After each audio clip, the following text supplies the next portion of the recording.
with how I was teaching and wanted to make a change to invite more of my students' voices into the classroom setting. So this is actually a photograph of my former classroom. So that led me to trying to learn more about how I could integrate students' personal ideas into their art making into my classroom. And I was introduced to TAB, or Teaching for Artistic Behavior, through a session at my state's professional development conference in 2014. And I was so struck with the two presenters, and I was struck specifically with the description of the learning happening in their classroom.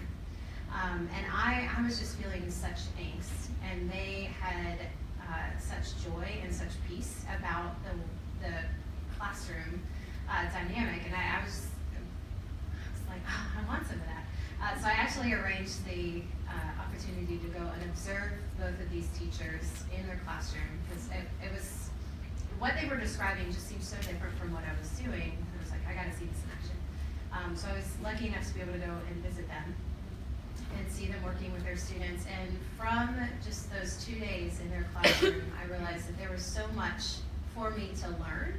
And as a creature of habit and someone who does not like change, I knew that it was going to take a lot of careful consideration for me to figure out how I wanted to begin changing my practice as a teacher. And was consequently then able to take some time off to get my master's degree. So I entered into a phase of just, I want to learn more, and I was also fortunate enough to attend the TAB Institute, which, if any of you are interested in learning more about TAB, I highly recommend making your way up to Boston. I would say, yes, the week of classes were really interesting, but by far the most valuable aspect of that experience for me was the network of teachers that I was able to make and to be able to bounce ideas off of. And I'm still in contact with a few of those teachers, which has been really helpful. And then again, obviously, had the opportunity to write my master's thesis on the topic.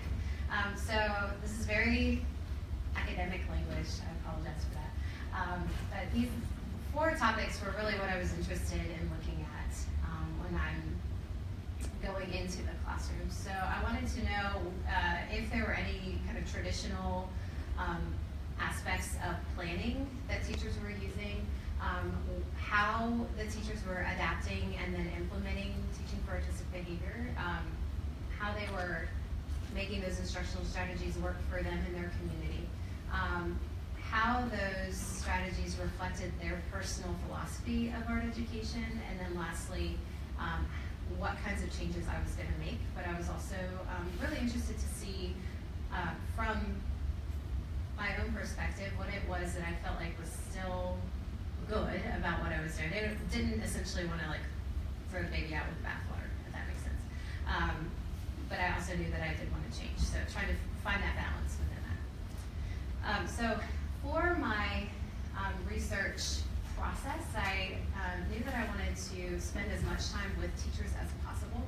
And the methodology, the way in which I decided to go about spending time with these teachers was to do what's called case studies. So I was able to network within my professional community, several teachers who were willing to have me be a long-term visitor in their classroom. So I was able to get to know both the teacher and several of their classes very intimately, and look for those questions that you just saw, look for how these teachers were adapting and implementing and interacting with their students in a classroom. So, and I just want to point out the word, when I say that I was an empathetic outsider, what I meant there is that as a teacher, and even though I wasn't currently practicing, I was outside of the classroom space myself. Having had, at that point, 7 years of teaching experience, I was very well versed with the daily challenges and joys of being an art teacher. So my perspective on what was happening was going to therefore be very empathetic.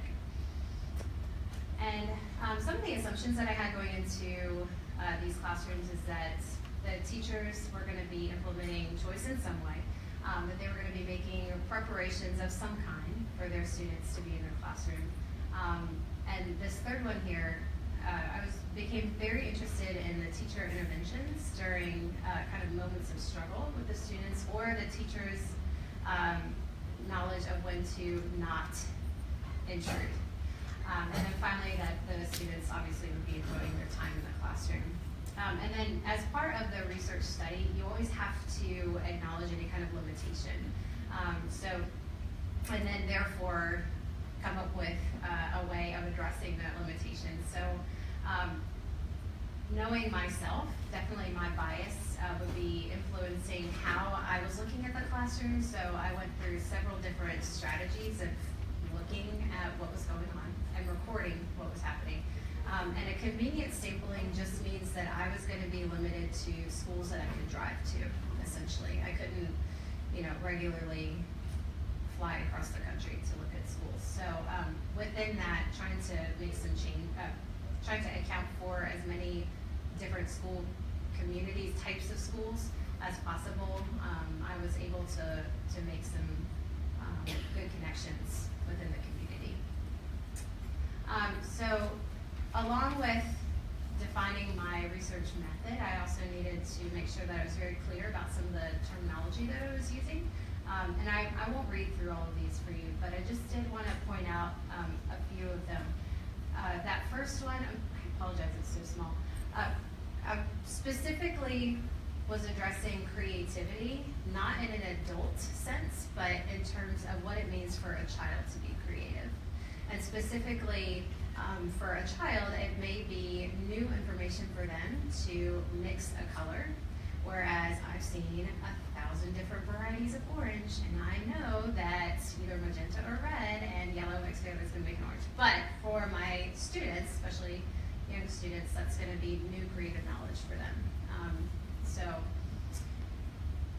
yes, that's important. And then, at the time in which I was doing a lot of this research, there was some lively discussion on the differences between TAB and choice-based art education, and that conversation has continued to evolve.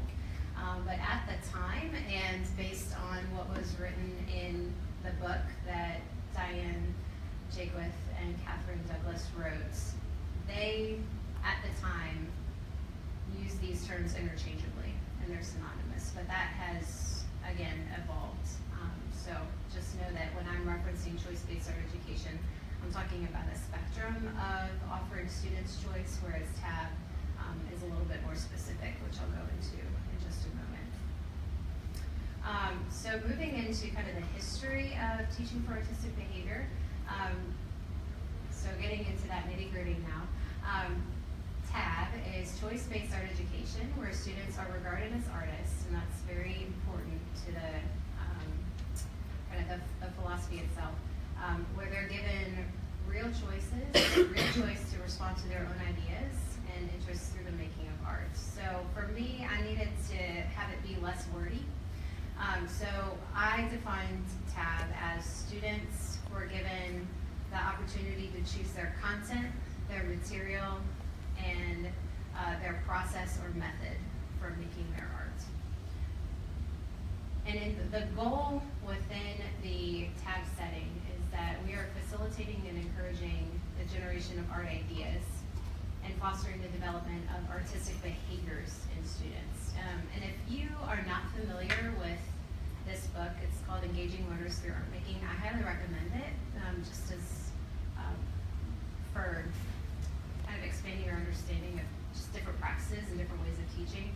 There's a huge chart in the book of all of the different artistic behaviors or habits of working that children can engage with in the art classroom. So the idea with TAB is that you are giving students the opportunity to either engage with, refine, or encounter for the first time these artistic behaviors. Did you have a question? Yeah, could you just repeat the title?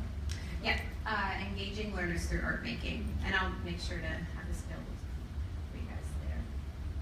So through what they term the 4 practices, which I actually like to conceive of as 4 kind of pillars or foundations of TAB, these the four main bullets: personal, pedagogical, classroom, and assessment. These are the ways that the students are engaging with and developing their artistic behaviors. So that personal realm, again, students are determining content, material, and method or process for their art making.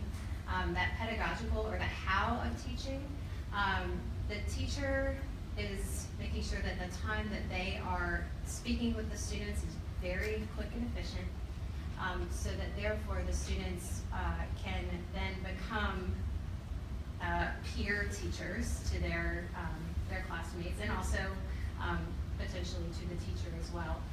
And that the classroom itself, the way it's set up and structured, can become kind of a silent teacher, or be set up in such a way that students can be very independent within the room.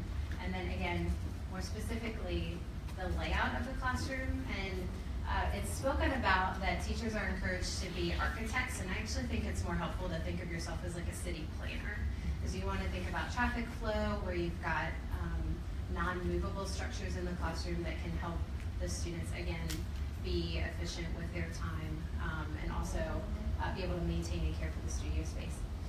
And then finally, through assessment, using a variety of assessing tools that you can then share with administrators and parents, and with the children themselves, and for your own practice too, to be reflective on either deficiencies or areas where you feel like you can support your students. So again, a TAB classroom is set up typically with studios or centers. Teachers have a lot of really creative ways of talking about these spaces. But typically the center will involve some kind of menu, and if you look at the center, the photograph on the bottom left there, the drawing center, it's got a list of various media for students to use. That particular teacher had a book as opposed to a menu of things that students would need to gather to be able to use that studio space successfully. She had a book that the students could flip through, which I thought was really nice. And then typically also in that studio center, we'll have cleanup instructions as well. And the idea is that a teacher would take a very small amount of the class time, introduce students to that space, to the studio. They would roll out the opening of the studio centers throughout the beginning of the school year, and during those demonstrations, show students how to access the materials, offer some suggestions for how to use them, but also, very importantly, teach them how to clean up. And then you give students weeks of having limited studios open so that you can practice those procedures for setting up and cleaning up. And there were several different influences on the philosophy, the instructional strategy, that I came across in my research. And these four teaching methods were referenced either directly through the conversations that I had with the teachers that participated in the study, or where I found some really meaningful connections between the TAB literature that I was reading and also some of the articles that I was reading. And specifically, through the Waldorf method, Waldorf schools, the classroom itself is very much set up in such a way that the children are able to access the room very freely, and it's a very comfortable and familiar setting. Through the Montessori method, the TAB practice borrows the idea of process over product, especially at the younger years. And the understanding that children need time to experiment and play with the materials that they have available. The Reggio Emilia approach to teaching comes through the record keeping. I got to sit in on a wonderful seminar about the overlapping record keeping, and just the ways that Reggio Emilia approach and TAB complement each other nicely. And then the Studio Habits of Mind is an instructional strategy, sort of, that I'm loosely, it's how I kind of conceive of it. That was also referenced by several of the teachers that participated in this study as a way of approaching, thinking about how they were introducing the artistic habits or the artistic behaviors to their students.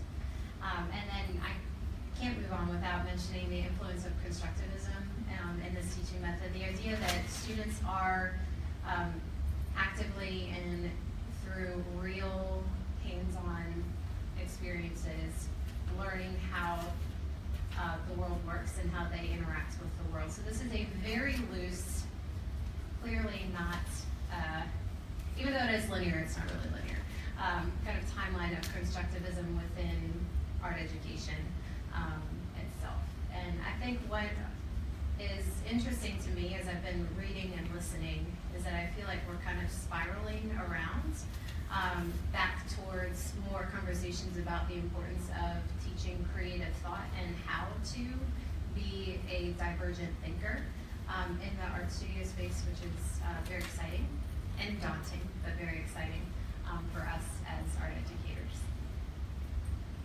And then just to touch on another facet of TAB that I think is really exciting is that it's a very flexible teaching strategy. It's teachers are encouraged to make adaptations as necessary for their students and their communities.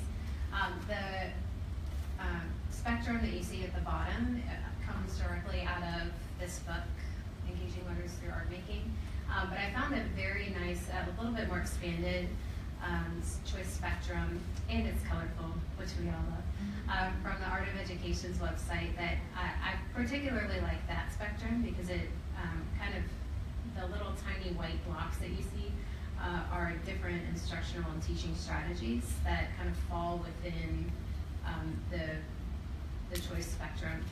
First, I have a few differing opinions on it, but I think it's a nice starting point. And the point of the choice spectrum is not that you should be anywhere on the spectrum, but that you, as a teacher, need to figure out where you are, if you're comfortable with it, and if you're not, figure out which direction you want to go, and then that can give you a starting point for the type of professional development you need to seek out for yourself.